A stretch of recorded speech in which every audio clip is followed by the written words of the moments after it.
Hi guys, this is the Comedy Club podcast. I'm Ivan Kirkov. This is Vlatka and Marina. Today Hi. our guests. Hi. So, would you introduce yourselves or do you want me to introduce you? You can introduce us. It's fine. It will be very, very, very pompous. And Oh, then no. No. So, Marina is one of the first Balkan stand-up comedians in the Balkans. She's founder of the comedy club in Zagreb called Studio Smjeha, and one of my great friends who is already for the fourth or the fifth time in Bulgaria. Yeah. We started by doing the first comedy festival in Bulgaria. She was my special guest, and she was great. And ever since, she has been great here. And Vlatka is one of the new comedians in Zagreb, right? But in Croatia, yeah. But she's very talented, and That's your as far as I believe Marina's word, I was a little scared before I saw you on stage, but she was great in English as well. I would never bring somebody that I don't trust in. Yeah, I know. And That's to why. mess your night in the club, it's not. That's why you happening. can do anything. So good, guys. How did you like it in Bulgaria so far? I really like it. I thought it was gonna be something completely different, but it's very actually cool. You thought it's a bad country, right? No, I thought it's the best country. No, I thought it would be more like kind of a mix of India and Pakistan. This escalated quickly. It's like India and Pakistan. No, I'm in love with the streets and the comedy clubs And the rose of Bulgaria. and the roses and the food. We have two totally different No, we're not people totally different. regarding We're just the Rose of Bulgaria. I Because love it. I want Rose to of eat it. Bulgaria is something that we're very proud of, and there is this It's city Kazanlak that disgustingly smelly. It's they're doing only this. And she hates it because her grandmother used No, to... not just because of that. It's just, What, what did enter- your grandmother do? No, my grandmother was wearing this perfume, love stuff it. like that. But it doesn't matter, the grandmother. It's just I walk into the Rose of Bulgaria store and I throw up immediately. I'm so sorry. It's just I cannot be there for 1 second. I'm so sorry, guys. And if we have the Rose of Croatia, you can just spit on it as well. But we don't. Okay, guys. So Okay. good. The Rose of Bulgaria, not for Marina, and definitely for Vlatka. Yes. But we're here to talk about the comedy clubs and things like that, because you're the founder of the first Balkan comedy, one of the Yes. first for sure. Yeah. And it has been difficult, right? It has been it ups has and been- downs all the time. Yeah, it's been very difficult, but very fulfilling because, as you, in Bulgaria, I was creating history in Croatia, and that was really, really exciting. And Yeah, it's very, very interesting to do that for the first time, but there is always this, it's difficult for the first person and very much more easier for the second and the third person to do that, because for example, I saw from your experience that it's possible to have a comedy club in the country. Yep. And then I started talking to all my partners and colleagues, and they were like, "Oh, Ivan, you're crazy. It's impossible to." But we have a told you comedy you're club." crazy as well. Yeah, you told me, but Katerina and me told you just because I was performing for like 6 years before I opened the club, yeah. and you were like, I was on open mic yesterday, and I'm opening the club, but. Actually, What, we opened it on the third year. Ah, Right. cool. Yeah. No, but it was. I think that, regardless to the fact that Katarina and me told you just to kind of slow down, and you're overly excited puppy. That's what she calls you. I think that exactly that and your love towards stand-up is making the scene in Bulgaria so big in such a short notice. So just continue to be crazy, and if you fail, like nobody's gonna cry about it, but we will be here to know that it's Yeah. So how did you two meet? Open mic, I guess, right? Yeah. Well, actually, Workshops. Yeah, I came to one of the workshops because I thought it's the only way I'm gonna make myself go to open mic. Okay. You know, if I'm usually like that, I leave everything for the last second, or I need something pushing me. So I knew that at the end of the workshops, stand-up workshops that were led by Marina, at the end you have to go on open mic. Yeah. So I knew it like, okay, it's gonna end and I'm forced to go, and that was the only way. I always imagined it the other way around.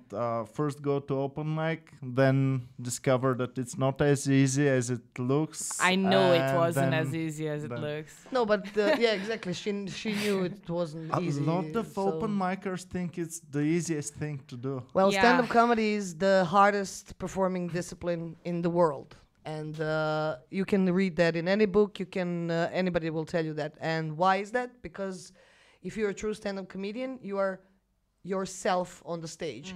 There is no protection from the audience. There is no and you have to make them laugh, which is even harder than make people cry. I mean, I can make people cry in a second. Oh, but she can. But to make I don't. But to make people laugh, it's much harder.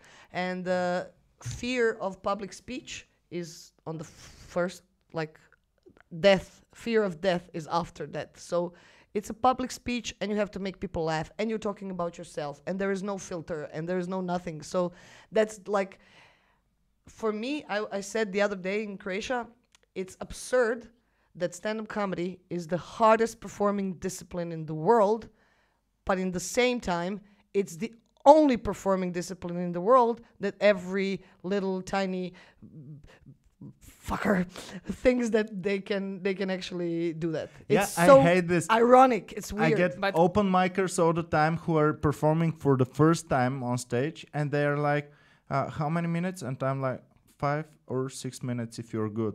And what? I've got 2 hours of material already. Yeah, you do. Yeah, Vlatka has 8, but but you're not ready for you're that. You're not ready to see that. No, but honestly, like a lot of people think that, but that's why they don't make it in the long run if they're not like totally natural talents who just show up and destroy everything. I mean, from my generation of the workshop, let's say, and the people who are on open mic, nobody stayed except Vlatka. I'm the only survivor. No, but really, you have to fact be aware that it's humbling. It's difficult. I have a little advice for you. Like a lot of times on open mic, people come and I tell them, "Oh, you know, there's a workshop." I don't need a workshop. So if I hear that, or if I hear, "Oh, hi guys, are you all excited? Do you have stage fright to go on the stage?" And somebody's like, "Stage fright? What?" So if I hear those 2 sentences, I either send them home, or if I see that there is a possibility of talent, or if I see that they're just like, they think that that's the easiest thing in the world, and I put them first. Okay. And I enjoy, and everybody just enjoy watching them die, because if you have this attitude, you're gonna die on the stage. And you know what's worse? That those people very often they don't hear the audience. They don't feel that they're dying on the I know on the we stage. had one. They think they performed perfectly good show. I think it's the kind of sickness, like, you know, when you see people on, I don't know, Bulgaria's Got Talent or any of those shows. Yeah, and you the have crazy those guys people who are so sure that they're amazing. Like, who sent you here? Oh, I did it. Like, I'm those are those people. We had a guy who Voices was in my head. It's like that. The Michael Jackson of croissants, because he works in a factory making croissants, and he's the best Michael Jackson impersonator in the factory. The company that makes in the factory. He's the best in the factory. He was so full of confidence and everything. They're all doing croissants and Michael Jackson. Yeah, out of That's hundreds of them in the factory, he's the best one. Yeah. It's so difficult, and if the croissant gets burned, they just say it doesn't matter. It's black. Well, I just had to throw that out of myself. Okay. I told you, when you have shitty things in your brain, just throw them out, because that's the way you don't throw them out on the stage. Yeah. Yes, and bring them to life, and then kill them. Great. I was thinking about every stand-up comedian should be something like a guardian of the community, and should explain to people that it's not as easy, because nowadays in Bulgaria we have this situation that every disco or restaurant or a bar, they want to exhaust the stand-up comedy. They want to absorb it, take the people who are willing to go and see something, and just take the money, and they don't care about it. Yeah, but that's happening in Croatia a lot. And usually you don't have any technical conditions to perform, which is actually counterproductive for the comedian. Yeah. Yeah. This is once. And the second problem is that those restaurants and things, they hire an actor, for example, who is just stealing material or whatever, or some open micers. We have a lot of those. They promote them like it will be the magical night of legendary stand-up comedy with people who have already gone to open mics and things like that. Well, advice for the audience: when you see magnifying words like magical, the best, or blah blah, just don't go. Yeah, a lot of our events we just write. Some of I'm joking, 5 of the comedians of the Comedy Club Sofia performing at this hour in this place. So yeah, your brand should speak for itself, and I think that people, I hope that when people recognize like quality, like in your case or our case, they should just stick to it. They shouldn't go to anything else. I'm kidding. No, but people also want that's the goal. I mean, want to try something different, and when a good restaurant or somebody tells them it will be magical, and people don't know when people steal material. How do you teach your audience that it's not good to support people who steal material, for example? You cannot ever teach your audience that. Unfortunately, that's what I told you yesterday. Those things will never change. Unfortunately, people in Bulgaria and Croatia have not enough knowledge about foreign comedians and their material to know that our comedians are stealing. You can so never. At this moment, we have huge star that it's stealing foreign comedians all the time.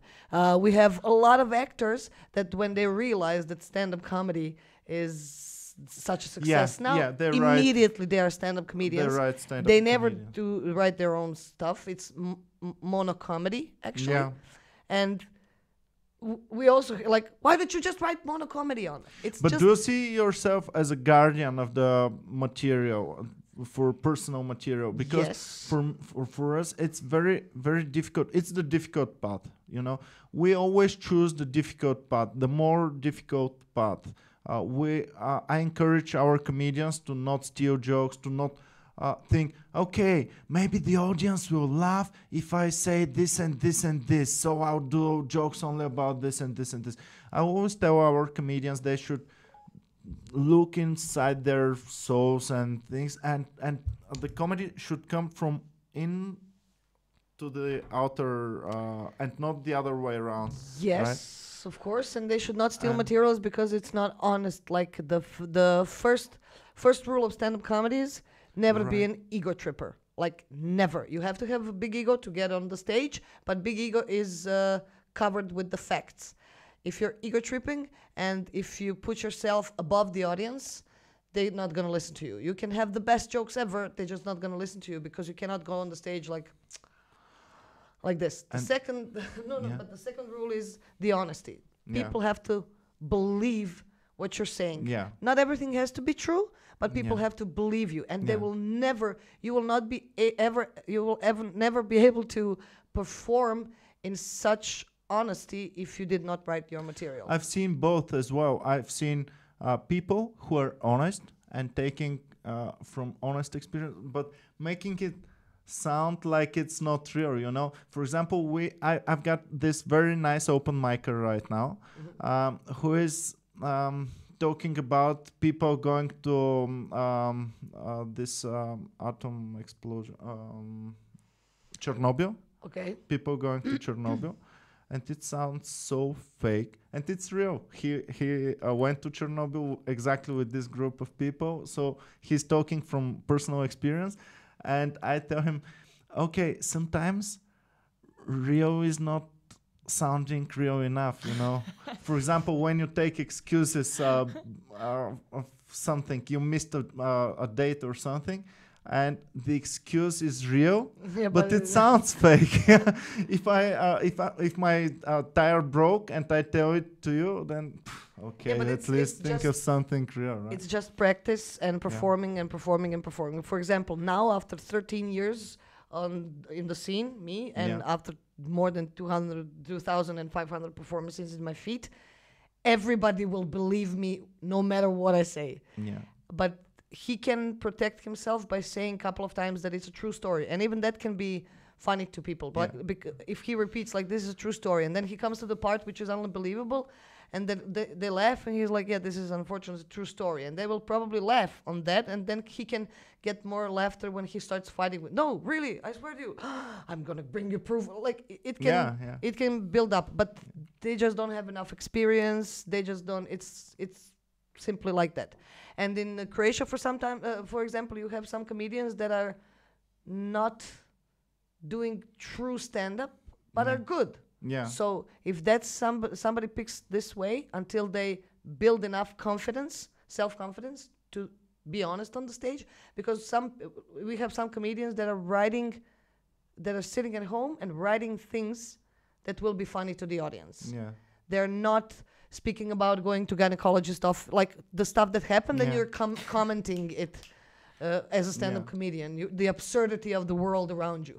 They're just actually sitting there and writing. But at one point, with those kind of performances, which are good, those are their own jokes, I cannot say anything, people are laughing, they will probably build a lot of self-confidence that will be able for them to perform honest. Yeah, and it's always so tiny border between what's okay and what's not okay. I mean, for example, being just beeinflusst auf Deutsch. Sorry. Speaking Bulgarian, it's fine. Speaking Bulgarian. No. The bush. If you're really admiring somebody, he usually influences your performance, right? But there is this tiny border where you're influenced, or if you're copying styles and things like that.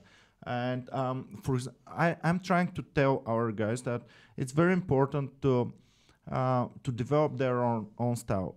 At the beginning, it's usually normal to be influenced by many different. It's preferable to be influenced by more than one person, because then the style goes really close to this one person. And in show business, it's very often said that nobody has ever made a brilliant career out of copying somebody else. Yeah, you have to give your personal. Except Milli Vanilli. I'm joking. Except this one guy, yeah. So I'm trying to tell the comedians that they need this time to develop their thing. They don't need to be in a rush. Yeah, for example, I forbid to them after, like, you have comedians that are influenced by, which is a normal thing. They just kind of go with it, and it's fine if they have own jokes. You have comedians that are recycling jokes. They're not copying it. Oh, that's the worst. They're recycling it. They're just taking the premise and just kind of adding their own to it. It's not Amazon thing. It's about Google Earth or something else. Yeah, so they're just kind of recycling it, and you have the ones copying completely.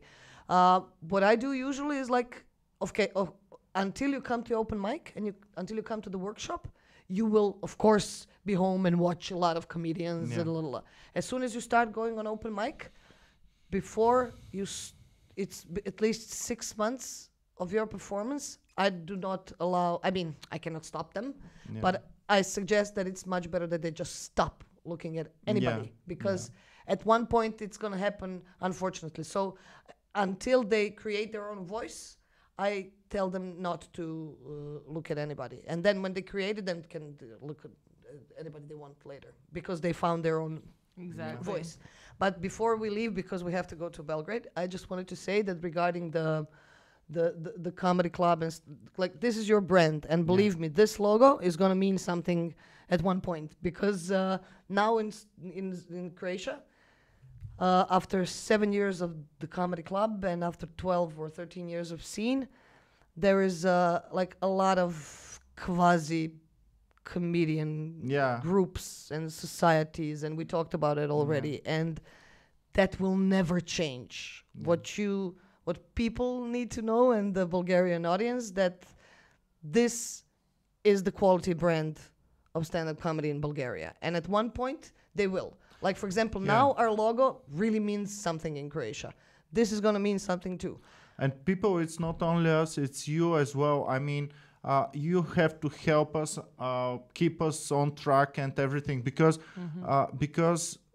it's so, the dark side is always so, the grass is always greener on the other side, and the dark side is always so easy. It's easier, it's fun. Yeah, but you have to first educate audience what stand-up actually is. Yeah. That's the one thing. And you have to understand that this is a really young scene. Yeah. People, for example, in our open mic, for the first 4 years, people were theater audience.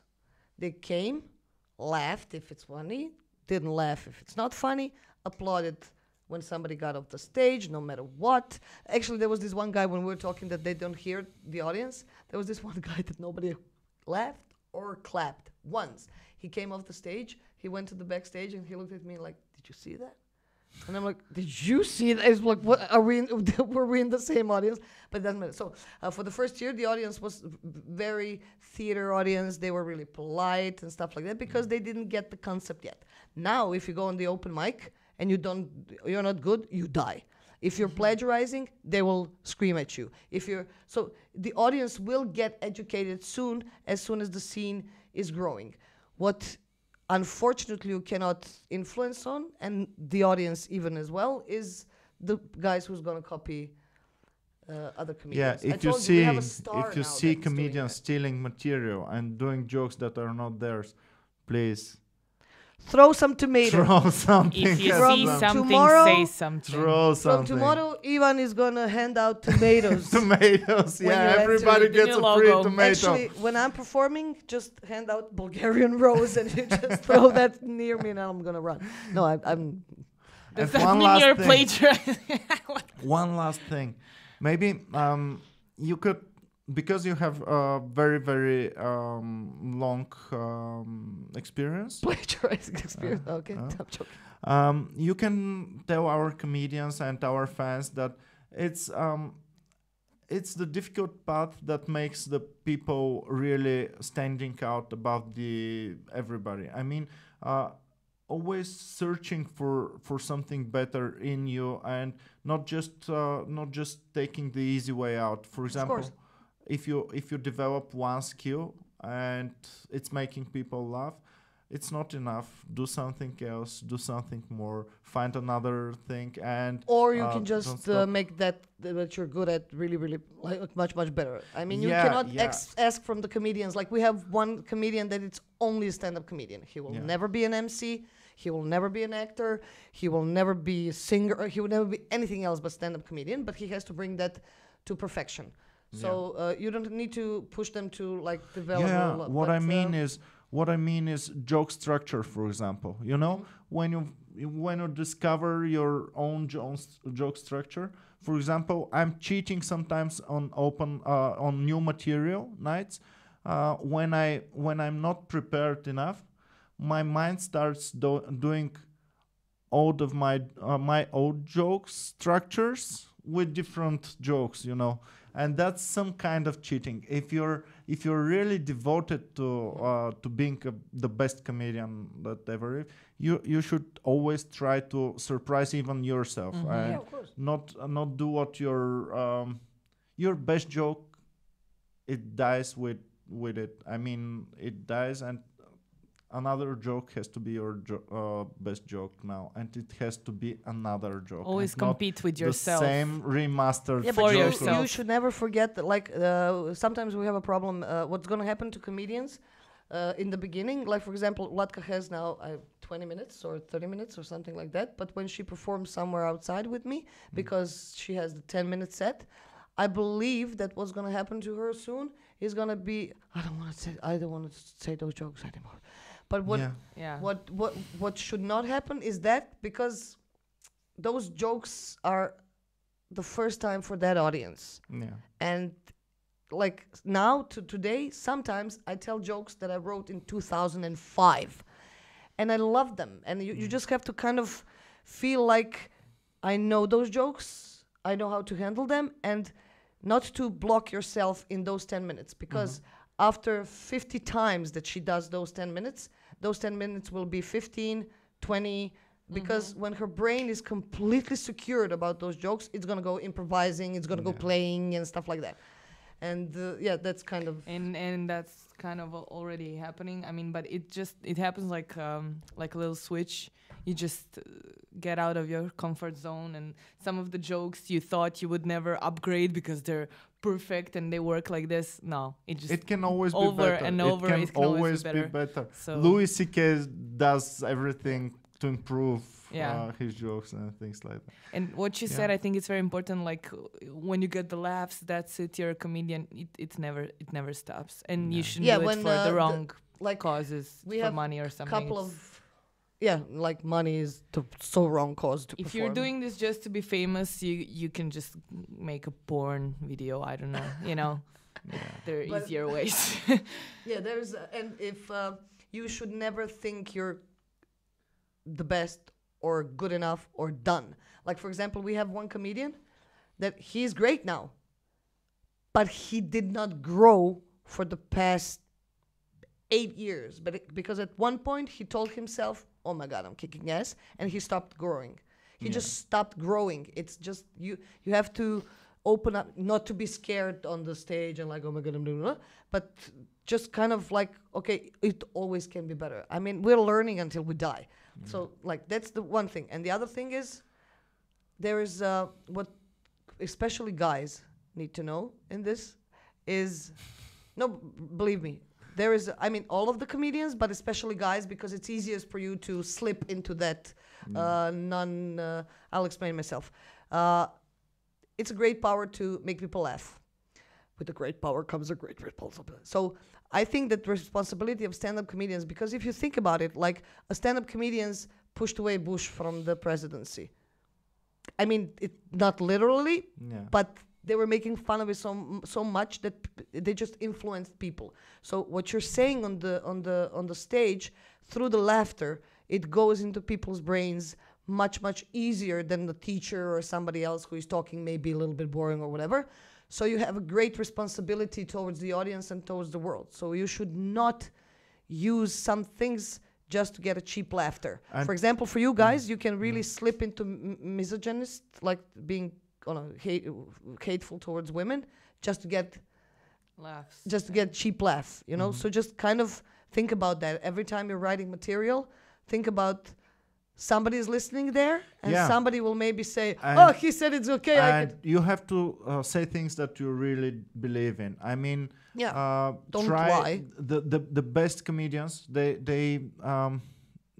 say things that are that they believe in, and that keeps their story right. I mean, if I'm just throwing some random things, then I start lying to the audience, and my whole career just is not in some constant point of view. And of course, people change their point of views, but what I mean is, you're growing and your career is growing. So people should be part of this growing process and see how you grow, how you change your views, and why you change your views, and say things that you believe in. And maybe something that's connected to this, the audience is smart enough to recognize your jokes.